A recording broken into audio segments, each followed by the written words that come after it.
Cinə imam ilə ahu xərabiyə gəldi. Balasın əmcəyinə salmadı, nə mənadı. Ya Allah, ya Allah. Gəlib xərabə qapısında saldı sinəsinə. Gözüm dayanma tökəşün ki cayım qadi. Nə gördülər ki dəruni xərabədən aqa.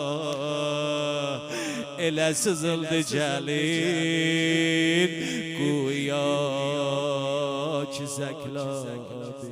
Soruşdular nədir bu nalə, ağlayan kimdir? Rubab naləsidir ya ki Ümmü Leyladır. Dedilə əskər anası görüb bu ahuni. Ya Allah, ya Allah, yerə düşməsin ha, ya Allah. Dedilə əskər anası görüb bu ahuni.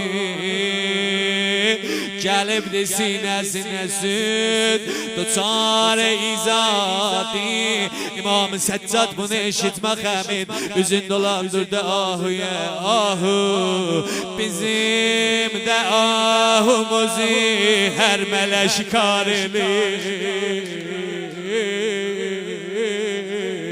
Bizim də ahumuzu şəb ziyarəti dairə bir rəvan elə Kərbəlaya. Ahu bizim də ahumuzu hər mələ şikar eləyib. Xərabədə hərəmi bu turabə görsəm mən. Ahu əmandı get bu məkandan rubabə görsəm mən. Əmandı, əmandı, əmandı get bu məkandan rubabə görsəm mən. Ayıq eylə cənnət vəli bu barədə qəmtir qəlbimi dəldim. Xərabədən o zaman ağlamaq səsi gəldi.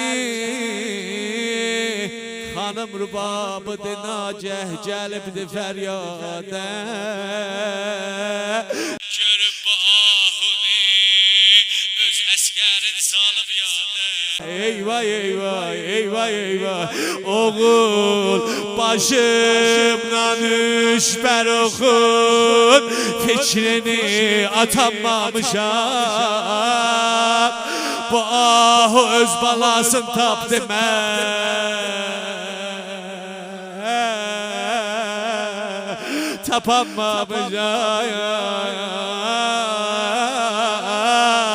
Eyvah bu ahu öz balasını tapdı. Mən tapamamışam, mən tapamamışam.